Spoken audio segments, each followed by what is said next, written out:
कुछ सालों पहले आपको एक केस में आप फंसे थे जहां आपको ट्विन मर्डर केस कहते हैं वहाँ पे, लेकिन 4 साल आप जेल में रहे। उसके बाद आपको बाइज्जत बरी किया गया। मेरा सवाल है 4 साल क्यों लगे ये प्रूफ करने को कि आप इनोसेंट हैं? क्योंकि जब बरी किया गया तब ये कहा गया कि लैक ऑफ एविडेंस है, मैं करेक्ट? बिल्कुल बिल्कुल बिल्कुल। 4 साल लगे लैक ऑफ एविडेंस ढूंढने को? सर मैं आपसे कि 4 ईयर 11 जिले ट्रांसफ़र है ना। अब मैं ये बात मैं उस टाइम, अभी मैं आप पूछ रहे हैं, ये तो उन लोगों को पता होगा जो उस टाइम गवर्नमेंट थी कि उन्हें क्या दिक्कत आ रही थी मुझे एक जेल से दूसरी जेल में रखने में। कि यार इतने बड़े बड़े टेररिस्ट को रख रखा आपने, आपको मुझे एक जेल से दूसरी जेल, दूसरी से तीसरे 11 जेलें ट्रांसफ़र, 4 जजों की बेंच ट्रांसफ़र, जबकि क्लियर नज़र आ रहा है उसमें एक इतना बड़ा एविडेंस। क्या नज़र आ रहा है कि भारत का लॉ क्या है सर, संविधान क्या बोलता है कि अगर आपने किसी भी आदमी को अरेस्ट किया है, एक आम आदमी हो या एक टेररिस्ट हो, आपको विद इन 24 आवर के अंदर उसको कोर्ट में पेश करना पड़ेगा सर जी। ये हमारा संविधान है। तो आप चाहे आपको कस्टडी चाहिए तो आप कोर्ट से ले लो जी। अगर आपसे और पूछताछ करना है, रिमांड लेना, कोर्ट आपको देगा उसके लिए। आपको जितना चाहिए, आपको 2 दिन, 4 दिन, 7 दिन, 14 दिन आपको रिमांड मिलेगा, लेकिन 24 आवर के अंदर आपको उसको अरेस्ट करना ही करना पड़ेगा। तो मुझे 6 तारीख को मॉर्निंग में अरेस्ट करते हैं। कौन सा साल था ये? 2011। 6 सितंबर को मैं अरेस्ट होता हूँ और अरेस्ट होने के बाद 6, 7, 8 3 दिन में विदाउट कस्टडी होता हूँ। अच्छा। मतलब कहीं शो ही नहीं करती है कि मैं उनकी कस्टडी में हूँ करके। वो 9 तारीख को मुझे शो करते हैं कि मैं उनकी कस्टडी में हूँ करके। सर मैं 3 दिन आपकी कस्टडी में हूँ, आप 3 दिन कुछ भी करवा सकते हैं यार जी। 3 दिन तो मुझे आप 10 जगह लेके जाओगे जी, ठीक है, 10 जगह बोलोगे ये उठा, ये कर, वो कर। आपने 3 दिन विदाउट कस्टडी जब आप रख सकते हो तो आप कुछ भी कर, इस चीज को प्रूफ करने में 4 साल लग गए मुझे। जबकि लिखा हुआ है उसमें, अगर आप मेरा जजमेंट पढ़ोगे तो मेरे जजमेंट में लिखा हुआ है कि हम, जो मेरा जजमेंट दिया हुआ है कि नहीं ट्रस्ट हो सकता करके पुलिस के ऊपर, क्योंकि उन्होंने मुझे शो कर रखा है कि 9 तारीख को अरेस्ट किया है मुझे, उनको एविडेंस मिल गया कि नहीं भाई इन्होंने मुझे 6 तारीख को उठाया करके। देखो कहीं ना कहीं तो कोई गलती करता है ना जी। अगर आपने, मैंने आपको क्या बोल रहा हूं कि अगर आपने कभी अपने निजी स्वार्थ के लिए कुछ नहीं किया है ना सर, आपके साथ गलत नहीं होगा जी। तो कहीं ना कहीं गलती रही, तो गलती रहने के बाद वो स्टार्टिंग में ही दिख रहा है, लेकिन इस चीज में भी 4 साल लग गए जब तक गवर्नमेंट चेंज नहीं हुई सर जी। और शायद गवर्नमेंट चेंज नहीं होती तो अभी भी मुझे वो प्रूफ करने में ही लगा रहता है यार कि ये मैं वो नहीं हूं करके। क्या किया आपके साथ 3 दिन? बस 3 दिन पुलिस का रिमांड, या पुलिस का जो भी रिमांड है 3 दिन पुलिस का रिमांड। हाँ भाई बताओ किसके, मतलब भाई वो पूछ ही नहीं रहा मुझसे कि तूने मारा या नहीं मारा। बोला मैं तेरे से ये पूछूंगा ही नहीं कि तूने मारा या नहीं मारा। मुझे बोलता भाई मुझे पता है कि तूने ही मारा है, मुझे ये बता किसके कहने से मारा है, कौन है वो लोग ऊपर के। तो 3 दिन लग गए उन्हें पूछने में। कभी मारा क्या आपको जेल सर में? नहीं, जेल के अंदर नहीं मारा सर, पुलिस रिमांड में जो रहे उसमें। जेल में हिम्मत ही नहीं हुई, क्योंकि जेल में तो फिर 2 दिन के अंदर मुझे भी, मतलब एक ऊपर वाले की देन है, समझने में 2-4 घंटे ही लगते हैं किसी भी चीज़ को समझने में। तो जेल के अंदर जब मैं गया तो मेरे से पहले नाम ही चला गया था सर। अच्छा। वो नाम ही इतना हाईलाइट हो चुका था उस टाइम कि चाहे बड़े बड़े अंडरवर्ल्ड के डॉन हो, चीज़ें हैं, वो चाहते थे उनके साथ वर्क करें। जेल में नहीं है और जेल को रखने को तैयार नहीं, क्योंकि देखो कहीं ना कहीं क्या है, मीडिया में आपको बताऊं कि मीडिया के अंदर भी किसी भी आदमी को मीडिया इतना बड़ा बना देती है ना 2 दिन के अंदर। मतलब उन्हें कुछ जानना है नहीं, कुछ नहीं समझना, मैं सामने आया नहीं हूं लेकिन मेरे बारे में वो इतनी, हर आदमी एक अलग इन्फॉर्मेशन, हर आदमी एक अलग इन्फॉर्मेशन। एक आदमी तो मतलब कई लोग तो ये बोल रहे भाई मैं गैंग ऑपरेट करता हूं करके। अरे भाई इससे पहले तो मैंने पुलिस थाना भी नहीं देखा कभी जिंदगी में। कॉन्ट्रैक्ट किलर भी कहा, कॉन्ट्रैक्ट किलर भी भाई, मैं कॉन्ट्रैक्ट लेता हूं लोगों को मारने की, है ना। और जब सामने कभी मेरे को देख लें तो उनको कई तो ऐसे थे जिनको लगता था कि यार कोई ये 6 फुट का कोई ये होगा करके, ये होगा, जब सामने देखे तो एकदम से वो। रिमांड में मारा गया आपको? हाँ, रिमांड तो टॉर्चर लेते ही हैं सर, आप पूजा तो करेंगे नहीं, उनके ऊपर बहुत प्रेशर था सेंटर का। तो लेकिन आके उन्होंने मुझे को बोला, जब लास्ट दिन बोला यार भाई देख तूने भी जॉब करी और हमने भी जॉब करी है, सिर्फ हमने अपना काम किया है, पर्सनल मत लेना। अच्छा। हाँ, मतलब वही पुलिस वाले या वही जो IPS बोले यार कभी पर्सनल मत लेना करके चीज़। बोला हम सिर्फ वो कर रहे थे जो हमारे को ऑर्डर्स थे, और इतना हमारे को भी समझ में आता है सर। एक दिन क्या हुआ, रात के टाइम का एक इंसिडेंट बताता हूँ। रात को लगभग 2-2:30 बजे पहले क्या हुआ, एक न्यू आईपीएस थी शायद, आई थी न्यू अंडर ट्रायल एसीपी, नई आईपीएस थी। वो 2-1 दिन से मैं उसको देख रहा था। भाई बड़ा मेंटली टॉर्चर हो रखा था। उस टाइम मैं जेल में नहीं था, 2 ही दिन हो रखे थे कस्टडी में। तो रात के टाइम आई मेरे पास, तो मैं तो भाई नींद भी कहाँ आती थी, वैसे सोया था। तो मुझे बोली सुन, मैं देखा उसको, अंधेरा सा हो रखा था। बोली सुन ना। मैं आया, भाई टॉर्चर तो चला भी नहीं जा रहा था। तो आया, मैंने कहा बोल। बोली कि देख कोई ना कोई, बोला कि तेज मत बोलना, कोई सुन लेगा। अब मैंने कहा यार, एक कांस्टेबल वहाँ 303 पकड़ के दूसरी की साइड खड़ा था। बोली तेरे लिए कोई ना कोई परेशान हो रहा होगा। तो मैंने कहा नहीं कोई नहीं हो। मैं तो गुस्से में वैसे ही था, मैंने और क्या करोगे भाई, इतना तो कर ही रखा है। मैंने कहा कोई नहीं हो रहा परेशान, मैं बात ही। बोला कोई तो हो रहा होगा, तो तू बता दे उसको कि मैं ठीक हूँ, चिंता नहीं होती। साला उसने मेरा ब्रेन वॉश कर दिया यार 2 मिनट में। अरे मैंने कहा यार, मैंने कहा, बोली चुपचाप से, बोला चुपचाप से फ़ोन लेना और फिर मुझे दे देना, मेरी नौकरी चली जाएगी। अब मैंने उसका फ़ोन लिया, फ़ोन में जैसे ही बटन दबाया, मैंने कहा मैं क्या कर रहा हूँ यार। मैंने कहा मैं जिसको कॉल करूँगा उसको उठाएंगे जी, ठीक है। मेरे दोस्त, मैंने उसका मोबाइल पकड़ा, मारा दीवार में। उस टाइम मोबाइल और बैटरी दोनों अलग अलग हुआ करती थी। वो बैटरी उधर गई सालो, तब भी मोबाइल नहीं टूटा। मैंने पैरों से तोड़ा उसको। तो इतनी देर में मैं क्या देखता हूँ, सर्च लाइट मारे, वो 10-12 पुलिस वाले सारी टीम बनाकर खड़ी थी।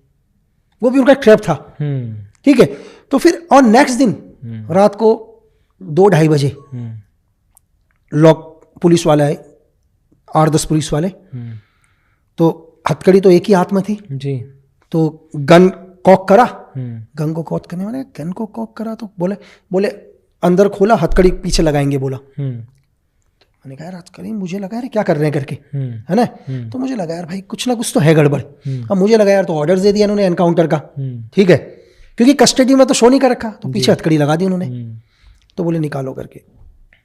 अब मुझे लग गया कि डेफिनेटली एनकाउंटर के लिए लेके जा रहे हैं। अब मुझे बुलेरो में बैठाया और 2-3 बुलेरो और थी साथ में। अब लेकर गए वहाँ से आधे, तो मेरे साथ एक बैठा पुलिस ऑफिसर, एक पुलिस ऑफिसर बैठा मेरे साथ।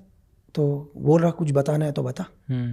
तो मैं समझ गया कि ये डेफिनेटली एनकाउंटर के लिए लेके जा रहे हैं, जो भी इनका मूवमेंट है ना, उस हिसाब से लग गया मुझे। आधा घंटा लेकर गए, पूरा जंगल का एरिया था। एक जंगल में गाड़ी रोकी, गाड़ी से नीचे उतारा, बोला कुछ बताना है तो बता। अब मेरे को समझ में नहीं आ रहा, मैं तो भाई मेरे को लग गया था एनकाउंटर है करके, आप है ना, मुझे लग गया था एनकाउंटर है। तो मैं उनसे ये कहने वाला था कि यार मुझे फ़ोन में बात करनी है लास्ट टाइम। मैं इससे पहले बोलता, उस पुलिस ऑफिसर ने गलती कर दी। उसने क्या कर दिया, पिस्टल निकाला, 2 पिस्टल लगा रखी थी उसने। पिस्टल निकाला और कॉक किया 2 बारी। जैसे ही 2 बारी कॉक किया तो मैं समझ गया पिस्टल खाली है इसका, है ना। अरे पिस्टल कॉक यार होता तो राउंड गिरता, 2 बारी तो कॉक करने का। एक राउंड में तू कॉक करता, राउंड चैम्बर में फिट होता, सेकंड राउंड जमीन में गिरता। 2 करते ही मेरे को लग गया भाई आदमी डरा रहा है करके। इतने में मैंने आपको क्या बोला कि आपका प्रेजेंस ऑफ माइंड कितना फास्ट काम करता है, वो बहुत इंपॉर्टेंट है जी। मैं बोलता मेरे से पहले उसने कर दिया। तो मैंने कहा सर एक बात करनी है। तो बोला हाँ भाई। वो खुश हो गया, नज़दीक आया। तो मैंने कान में मैंने कहा बोलो। तो मैंने कहा सर सच बताओ कितने एनकाउंटर करे आज तक। तो वो बोला थोड़ा वैसा हुआ, बोला मतलब। मैंने कहा सर जिंदगी में बहुत ऑपरेशन करे, बहुत गिराए। मैंने कहा जो काम करना है वो कर ले जल्दी से। उन्होंने दोबारा मुझे गाड़ी में बैठाया सर, वो उसकी छोटी सी गलती से उसकी जी, मतलब जल्दबाजी में। क्या चल रहा था जब उन्होंने कार में बिठाया और मुझे लग गया था एनकाउंटर, मुझे लग गया था एनकाउंटर करेंगे। दिमाग में क्या चल रहा था सर कि बचूं, भाग जाऊं, क्या नहीं सर, वो है ना, मैं जहां मैं बैठा हुआ था मेरी हथकड़ी पीछे की तरफ थी ना, तो मैं हाथ कर सकता था, ठीक है। मतलब अगर मैंने यही सोचा था कि क्या कहते हैं कि अगर हाथ आगे होते तब तो मैं कोशिश कर सकता था। एक तो मेरा हाथ, क्योंकि अगर आपके हाथ पीछे की साइड हो आप दौड़ नहीं सकते हो, आप भाग ही नहीं सकते, क्योंकि हाथ आपके पीछे लॉक है दोनों। आप कितना दौड़ोगे, आप दौड़ ही नहीं सकते। एक तो अपने हाथ पीछे की तरफ, ठीक है, हाथ पीछे की तरफ है, आप दरवाजा नहीं खोल सकते, क्योंकि आपके यहाँ भी एक पुलिस ऑफिसर बैठा हुआ है, यहाँ भी एक पुलिस ऑफिसर बैठा हुआ है, बीच वाली सीट में आपको बैठा रखा है, ठीक है। आपके पीछे वाली सीट पर 2 कांस्टेबल ऑलरेडी बैठे हुए हैं, आपके पीछे 2-3 गाड़ियां ऑलरेडी चल रहे हैं, तो वो है नहीं, ठीक है, वो कोई है नहीं, मतलब चीजें। यही चीज है कि जा रहे तो ये डेफिनेटली ये था कि एनकाउंटर, लेकिन ये चीज था कि एनकाउंटर कैसे भी करें ये लोग। तो इतना मेरे माइंड में आ रहा था कि ये लोग पीछे से ना करे करके, आगे से करेंगे तो डेफिनेटली फंसेंगे आगे।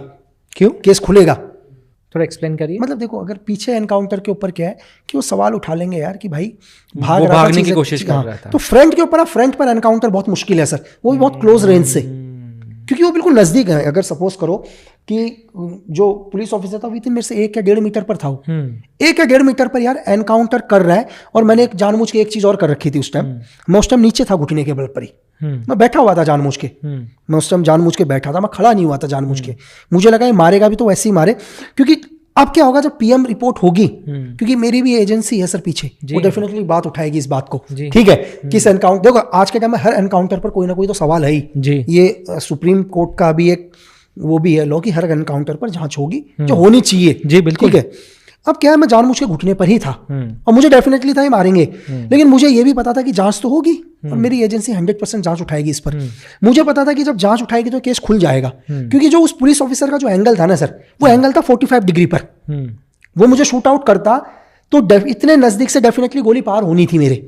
तो गोली जब पार होती, जो एंगल बनाती वो एंगल 45 डिग्री का बनाती, क्योंकि एक आदमी भाग रहा है, एंगल आपका सीधा जाएगा, आपका एंगल सीधा जाएगा। आपने इसका मतलब किसी आदमी को जमीन में बैठ के गोली मारी है, क्योंकि एंगल 45 का बना है, तो ये एनकाउंटर नहीं है, ये किलिंग है। आपकी एजेंसी वो 4 साल के दौरान आपके साथ थी? नहीं, बिल्कुल थी सर, बिल्कुल। पैसे ऐसे से पूरा मदद करा, जितना उनका हो सकता था उतनी मदद करी। शायद जितनी मदद वो किसी और की नहीं भी कर पाए, उससे ज्यादा मदद करी मेरी। आपने एक इंटरव्यू में कहा कि जेल में अगर कुछ चीज़ें चाहिए तो पैसे देने पड़ते हैं ढेर सारे। अब मैं अज्यूम कर रहा हूँ कि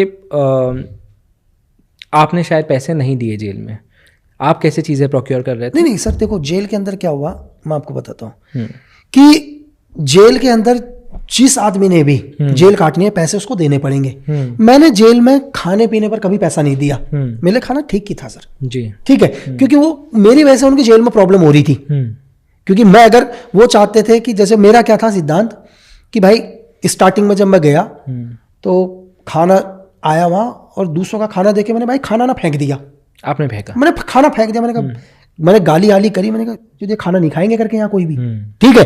इतनी देर में भाई सब आ गए, डिपकी डिपकी क्या खाना। ये थोड़ी देर के बाद उन्होंने खाना मेरे सही कर दिया। अच्छा। मेरे थोड़ा सा खाना, लेकिन बाकी लोगों को वो था, उन्होंने अगले दिन ही मुझे दूसरी जगह शिफ्ट कर दिया।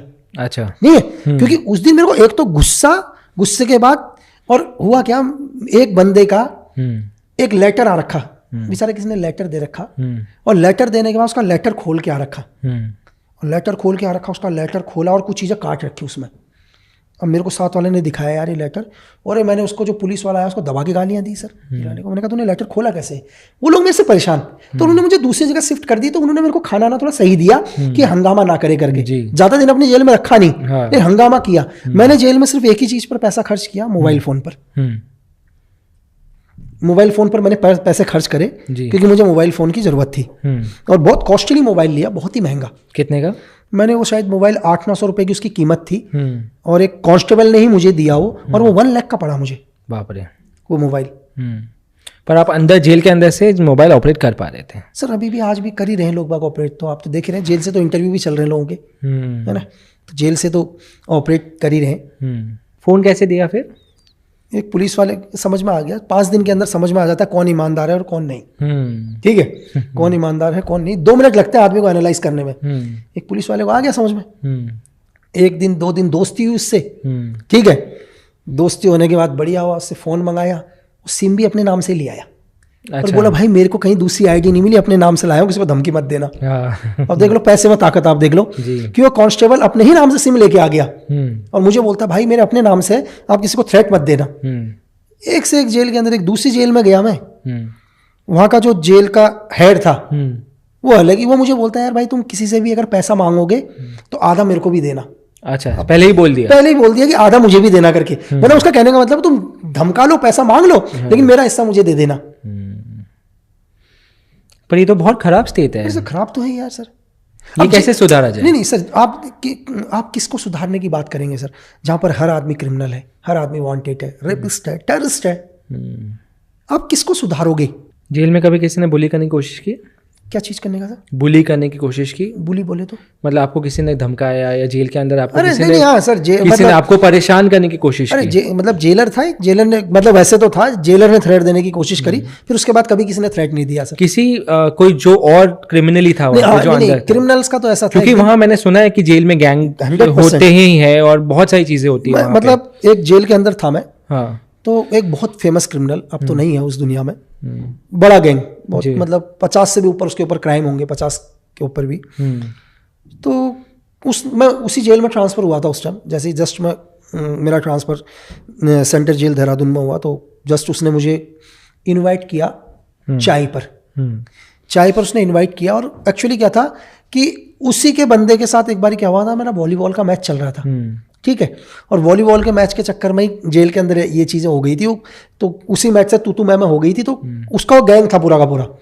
तो जब मैं दूसरी जेल में उसके बॉस के वहाँ गया, तो उसने चाय में इन्वाइट किया। अब वो चाय भी खुद ही बना रहा वहाँ चूल्हे में, और सारे, अब मैंने कहा यार जाना तो पड़ेगा भाई, बुलाया तो जाते हैं, और नहीं जाएंगे तो आप जेल नहीं काट सकते सर, क्योंकि जेल में तो फिर आपको अपना वर्चस्व बनाना ही पड़ेगा। तो मैं गया, उसने चाय आई बना रखी और चाय मेरे को भी दी। अब मुझे लगा यार कहीं चाय में जहर तो नहीं मिला दिया, बहुत छोटी बात है चाय में भी जहर मिलाना। अब सबको उसने चाय पी, अब मैं पहले उसको बातें भी कर रहा उससे, उसको देख रहा कि चाय पी, पहले ये पिए तब तो मैं पीऊँ। तो उसने जब 2-3 घूंट पी लिए, मैंने कहा चल कोई बात नहीं, सेफ है चाय तो। फिर चाय पी, तो उसने मेरे को बोला यार कि लक्की भाई बात सुनी है करके। मैंने कहा क्या सुना यार? बोला ये सुना है कि यार चौधरी बोलते हैं। बोला तुमने बोला कि यार किसी को कि चौधरी को भी अंदर ही निपटा देंगे करके। मैंने कहा किसने कहा? बोला मेरे सोर्स हैं करके, है ना। तो अच्छा, मैंने कहा यार मैंने भी एक चीज़ सुना था करके। बोला क्या? बोला अगले ने, मैंने ये बोला कि यार भाई आप किसी भी जेल में जाएगा तो खाने में जहर दे देंगे करके। बोला किसने कह दिया तुम्हारे को करके? मैंने कहा जिसने तुम्हें बोला उसने ही मुझे बोला, है ना। तो मैंने कहा चौधरी जी जो लगे कर दो, बोलना नहीं है बस। फिर उसके बाद उसकी दोस्ती हो गई मेरी उससे जी, अच्छी दोस्ती रही बात में। तो ये चीज़ मैंने उसको ये बोला, कहने का मतलब मेरा ये था कि बोलो मत, जो करना है कर दो करके। तो उससे उसको बहुत अच्छा लगा जी। ये वापस मेरे दिमाग में घूम रहा है, जब 11 जेल, एक जेल से दूसरे जेल जा रहे हो तो मोबाइल भी साथ ही जा रहा होगा? नहीं अरे मोबाइल सर चेंज करके। अच्छा, हर जेल में फिर अलग वापस मोबाइल खरीदना पड़ता है? मोबाइल बिल्कुल, मोबाइल खरीदना पड़ता है। एक जेल से दूसरी जेल कैसे जाओगे सर मोबाइल के? क्योंकि आपकी जेल से निकलते समय भी चेकिंग, और जेल के अंदर जाते समय भी बहुत ही तगड़ी चेकिंग, बहुत तगड़ी चेकिंग, तो पॉसिबल नहीं है। तो फिर आपने हर जेल में मोबाइल खरीदा? हमारे लिए तो पॉसिबल ही नहीं है, क्योंकि हम तो ट्रांसफर हो रहे हैं, तो हमारे तो खासकर नजर ही हमारे ऊपर है ना जी। तो हमारे को तो बिल्कुल एक एक चीज, मतलब चेकिंग करने में भी 1 घंटा लगाएंगे। मतलब अगर एक कमीज चेक होगी तो कमीज को ऐसा चेक करेंगे जब कंपनी ने बनाई होगी, तब भी चेक नहीं करा होगा इतना। जब कंपनी से बनकर आई होगी उतना टाइम तो कंपनी ने भी नहीं लगाया होगा जितना चेकिंग करने में लगाएंगे वो लोग जी। क्योंकि बिल्कुल, और नाम ही बिल्कुल वही था कि आ गया भाई जेल के अंदर बस। तो आपने हर जेल में नया फ़ोन खरीदा? हर जेल में फ़ोन ही लेना ही पड़ा। और बाद में समझ में आ जाता था धीरे धीरे, मतलब 1 दिन के अंदर पूरा जेल समझ में आ जाती है चीज़ें। कोई ऐसा वाक़या हुआ जिसने आपको शर्मिंदा किया? जेल के अंदर तो ऐसा तो नहीं लगा मुझे कि जेल के अंदर शर्मिंदा का तो ऐसा पता ही नहीं। बस टाइम टफ था, निकाल लिया बस। लेकिन एक ही चीज़ था कि जेल के अंदर 99.9% लोग नशा करते हैं। अच्छा, 99.9%। मतलब अगर 1000 लोग होंगे ना, तो उन 1000 लोगों में से 10 लोग होंगे जो नशा नहीं करते। मैं 10 भी नहीं बोलूँगा सर, उस 1000 में से 2 होंगे जो नशा नहीं करते, मजबूरी है। नशा यानी सिर्फ दारू की बात कर रहे हो आप? नशा नहीं, मेडिसिन, दवाइयाँ, दवाइयों को भी नशा ही बोलूँगा मैं। एग्जाम्पल के लिए कि जैसे कल कोई जेल चला गया, जेल में तो नींद नहीं आएगी उसे, दिन रात तो टेंशन होगी ना भाई, मैं कब निकलूंगा कब नहीं निकलूंगा करके जी। ना नींद आ पाएगी ना कुछ आएगी, वो मेंटल हो जाएगा। अब उसको नशा चाहिए, मतलब सोने के लिए दवाई चाहिए। उसको कितनी भी कोशिश कर लो नींद ही नहीं आएगी। अब वो यहाँ क्या करेगा, नींद की दवाइयाँ खाना स्टार्ट करेगा जो पैसों में मिलती है। ठीक है, वही मेडिकल स्टोर से आपको, जो जेल का जो दवा खाना वहीं से आपको मिल जाएगा। तो अच्छा। आज उसको एक दवाई से नींद आ रही है, 2 दिन के बाद उसको एक दवाई असर नहीं करेगी, 2 दवाइयां लेना शुरू करेगा, और एक दिन ऐसा होगा कि वो 10-10 दवाइयां ले रहा है नींद की, क्योंकि नींद ही नहीं आएगी भाई। अब दिन भर क्या करोगे? कुछ नहीं, आपके दिमाग को आप इतने टेंशन में हो जाओगे, और कि क्या हो रहा है, मैं कब निकलूंगा, क्या हो रहा है, चीजें यही करके। तो लेकिन यह था कि मैंने जेल में कभी नशा नहीं किया लाइफ में। अच्छा, कभी भी नहीं।